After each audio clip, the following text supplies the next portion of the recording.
बिस्मिल्लाहिर्रहमानिर्रहीम। अस्सलाम वालेकुम। Welcome to maths clarity. Question number 1 start करते हैं। अब यहाँ पर हमने ये करना है कि A union B intersection C. तो सबसे पहले ये जो ब्रैकेट के अंदर है इसको सॉल्व करना है, बी इंटरसेक्शन सी, और उसके बाद हम करेंगे A union B intersection C. अब सबसे पहले इसमें हमने बी इंटरसेक्शन सी करना है। तो ये जो इंटरसेक्शन का साइन है, जो उल्टा सा यू बना हुआ साइन है, ये इंटरसेक्शन की इलामत है, और ये यू जो लिखा हुआ है ये यूनियन है। इंटरसेक्शन में ये होता है कि जो चीज़ कॉमन हो, और बी और सी के दरमियान में क्या चीज़ कॉमन है, इनके दरमियान इंटरसेक्शन है, तो इसके दरमियान क्या चीज़ कॉमन है, और ये सी का सर्कल है। तो इसमें हमारे पास क्या कॉमन है कि ये जगह कॉमन है। इसको हम टेढ़ी लाइंस के साथ शेडिंग कर देंगे। शेडिंग के बहुत से तरीके हो सकते हैं। आप बॉल पेन से शेडिंग कर सकते हैं, कोई कलर से शेडिंग कर सकते हैं। पेपर में इतना टाइम नहीं होता कि सिर्फ शेडिंग ही करें, तो आप लाइंस के मुताबिक भी कर सकते हैं। अब यहाँ पर दो फंक्शंस हैं, तो एक को मैं टेढ़ी लाइंस के साथ सिंबल करूँगी और एक को मैं सीधी लाइंस के साथ करूँगी, ताकि फ़र्क पता लग जाए। अब बी और सी का कॉमन एरिया था, इंटरसेक्शन पॉइंट था, तो वो सिर्फ इतना सा एरिया था, तो हमने इसको शेड कर दिया। अब A union B intersection C करना है।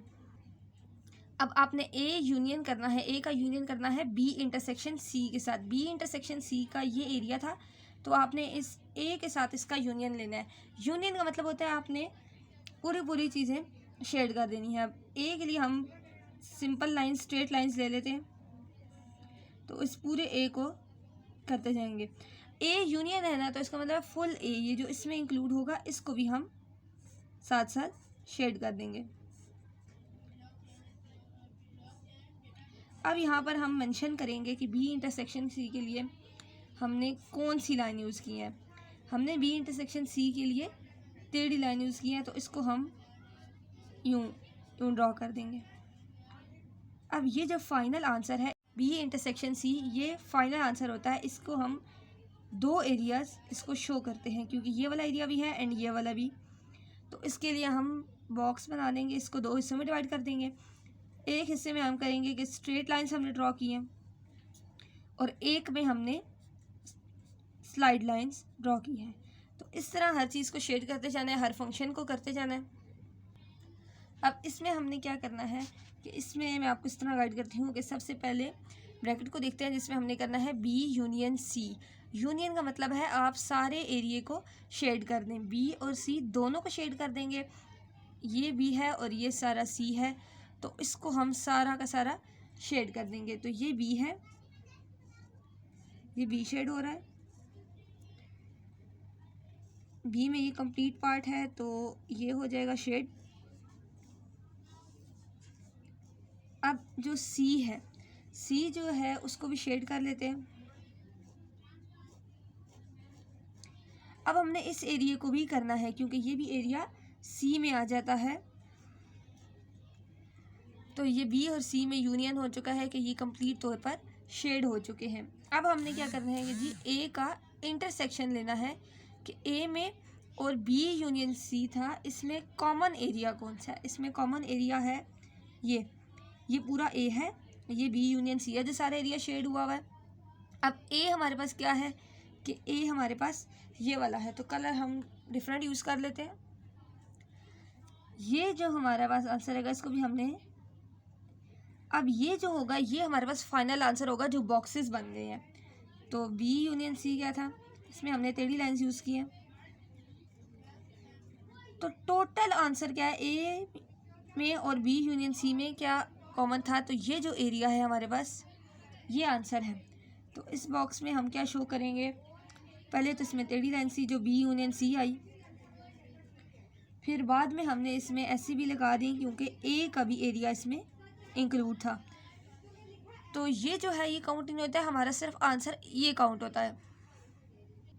नेक्स्ट की तरफ चलते हैं। नेक्स्ट डायग्राम में, इसी डायग्राम में अगला फंक्शन हम यूज़ कर रहे हैं A union B and union C. अब यूनियन का मतलब है सब कुछ ऐड कर देना, सब कुछ मिल जाना। अब यूनियन क्या है, ए यूनियन बी। यूनियन का मतलब है आपने पूरा एरिया ए का और बी का शेड कर देना है। इसको हम शेड कर देते हैं। ये ए था सारा, ये हो गया, और ये बी था सारा।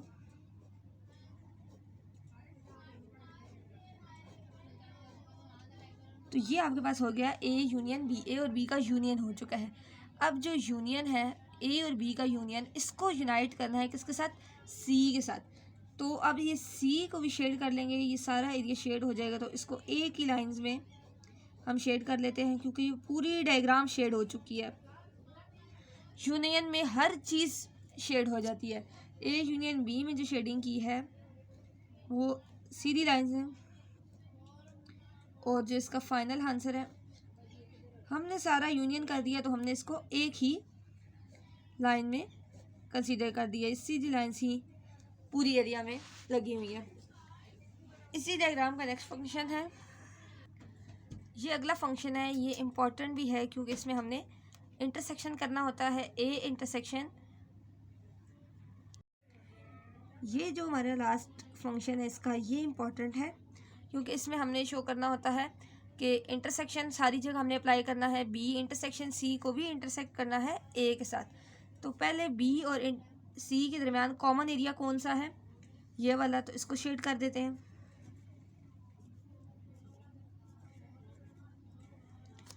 अब ए में और बी यूनियन सी में कौन सी जगह कॉमन है, बी यूनियन सी ये है और ए ये है। इंटरसेक्शन कॉमन, इन दोनों में कौन सी चीज़ कॉमन। अब A intersection B intersection C, ये तो बी इंटरसेक्शन सी के लिए शेड हुआ है। अब ए ये है और इस एरिया में कोई भी कॉमन नहीं है, तो इसमें हम कह देंगे कि हमने बी इंटरसेक्शन सी के लिए ये किया है। लेकिन जो फाइनल आंसर है वो हमें बताता है कि ए का भी आपने इंटरसेक्शन कराना है, कि इसमें हमने फिर कोई शेड नहीं किया।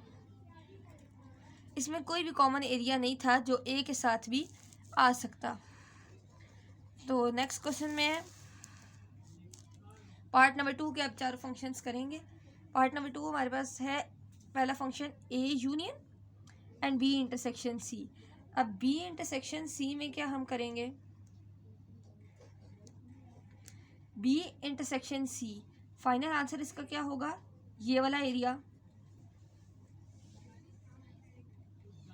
लास्ट क्वेश्चन हमारे आंसर कोई भी शेड नहीं था। बी इंटरसेक्शन सी, ये बी का सर्कल है और ये पूरा सी का सर्कल है। अब ये तो आ गया हमारे पास कि हमने स्लाइड लाइंस लगा दी। इसका फाइनल आंसर किस तरह आएगा,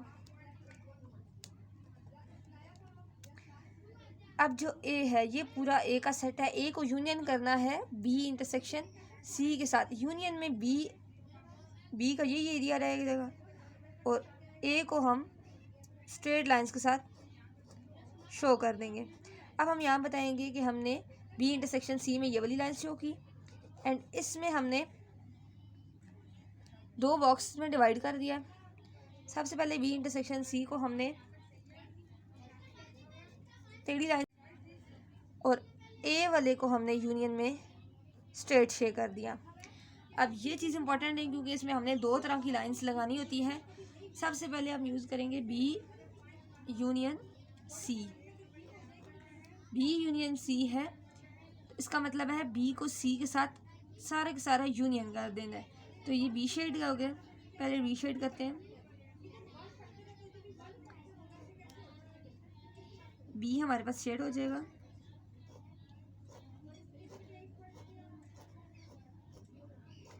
अब बी शेड हो गया, अब हमने करना है सी। बी यूनियन सी था ना, तो अब ये सारा सी है तो हम सी को शेड कर देते हैं। कि अब हमने एक पढ़ा था सब सेट के जिसके अंदर पूरा सेट इंक्लूड होता है, ये भी सी है।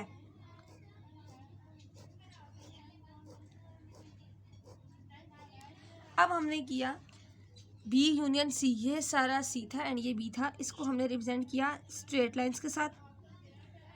अब हमने करना है A intersection B union C. अब हमने क्या करना है, ए को इंटरसेक्शन करना है बी यूनियन सी के साथ। अब ए को हम डिफरेंट लाइंस के साथ इंटरसेक्ट करेंगे जो कॉमन एरिया होता है। इसको मैं डार्क इसीलिए कर रही हूँ कि सामने समझ आ जाए। अब हमने, ये हमारा फाइनल आंसर होता है, तो हम इसको इसीलिए रिप्रेजेंट करेंगे कि हम दो तरह की लाइन लगाएंगे। जो फाइनल आंसर है हमें स्ट्रेट लाइन्स यूज़ हुई है और उसमें ये टेढ़ी लाइन भी यूज़ हुई है। डबल लाइन वाला जो एक्चुअल आंसर है वो होता है कि A intersection B union C. B union C में कंप्लीट आ गया है और ए इंटरसेक्शन में से सिर्फ ए आ गया। अब इसको इस फंक्शन में हमने करना है ए यूनियन बी। ए को पूरा शेड कर देना है एंड ये बी का एरिया है तो इसको भी हमने शेड कर देना है। अब यहाँ पर यूनियन आ गया है कि ए और बी का यूनियन तो हो गया, अब सी को भी साथ में मिला लेंगे। ये सी का जो एरिया है उसको भी ए यूनियन बी के साथ कवर कर दे। अब लाइंस चेंज कर लेते हैं और थोड़ा डार्क भी कर देते हैं ताकि परफेक्टली डिफरेंट लग जाए। तो ये हमने टेढ़ी लाइंस यूज़ की है, तो ये हमारे पास सी भी आ चुका है। अब हम यहाँ किस तरह करते हैं कि ए यूनियन बी में हमने सीधी लाइंस लगाई हैं और A union B union C है तो उसमें दो साइड्स की लाइन लगी है, तो उसमें हम दो पार्ट बना देंगे। ए यूनियन बी है जो एरिया रिप्रेजेंट कर रहा है वो सीधी लाइंस है और जो यूनियन सी को रिप्रेजेंट कर रहा है तो वो टेढ़ी लाइन है। अगले में हम देखते हैं कि B intersection C, means B ये है और सी ये है, इसमें जो कॉमन एरिया है वो ये बनता है हमारा। इसको हमने शेड करना है, इसको हमने स्ट्रेट लाइन्स दी। अब ये इम्पोर्टेंट होता है क्योंकि इंटरसेक्शन के ही दो मेथड यूज़ हो रहे हैं, इंटरसेक्शन यूज़ हो रहे हैं। अब बी इंटरसेक्शन सी, अब ये जो कॉमन एरिया है वो तो हो गया। अब ए इंटरसेक्शन आ जाएगा। अब ए के साथ ये एरिया तो लिंक नहीं कर रहा, तो यहाँ पे तो हम जब लिख देंगे तो इसके साथ हम कुछ भी नहीं लिखेंगे, इसके साथ लिखेंगे नो शेड। इसका आंसर जो होगा वो टोटल फाइनल आंसर ये होगा और उसमें नो शेड आएगा। नेक्स्ट पार्ट नंबर 3, उसको भी हम 4 उससे फंक्शन से सॉल्व करेंगे। बी इंटरसेक्शन सी, बी और सी में क्या एरिया कॉमन है। अब ये देखें ये बी है और ये वाला सी है, अब ये कॉमन एरिया बनता है और एक ये कॉमन एरिया बनता है। इसको स्ट्रेट लाइंस, अब उन्होंने क्या बात किया, ए को यूनियन कर दे बी इंटरसेक्शन सी, मीन्स पूरे ए को हमने यूनियन कर देना है इस एरिया के साथ। तो इसको हम टेढ़ी लाइंस के साथ रिप्रेजेंट करेंगे। ये भी ए का हिस्सा है तो ये भी सारा शेड हो जाएगा। अब बी इंटरसेक्शन सी क्या था, स्ट्रेट लाइंस। ए यूनियन भी हमने किया। ये पूरा जो आंसर है वो दो तरह की लाइंस के साथ रिप्रेजेंट किया गया है। ए को हमने रिप्रेजेंट किया है स्ट्रेट लाइंस के साथ और जो वो था वो टेढ़ी लाइंस के साथ हमने किया था। तो ये है। नेक्स्ट फंक्शन हमारे पास आ जाएगा A intersection B union C. अब बी और सी पूरे एरिया को हमने शेड कर देना है। वो किस तरह करेंगे, स्ट्रेट लाइंस दे देंगे।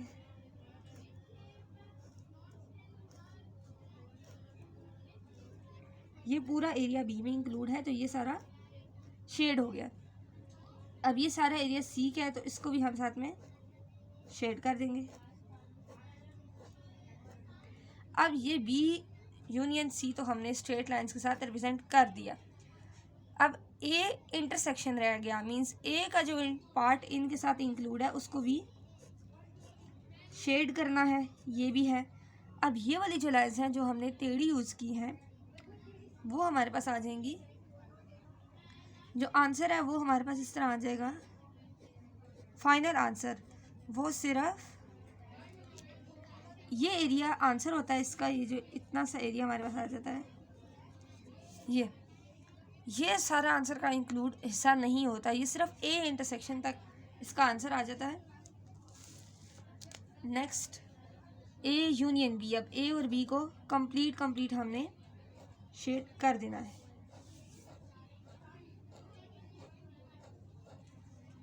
अब ये बी का हिस्सा था, इसको भी हमने सारा शेड कर दिया। अब कह रहे हैं यूनियन कर दें सी के साथ भी, तो सी के साथ भी हम इसका यूनियन कर देंगे। तो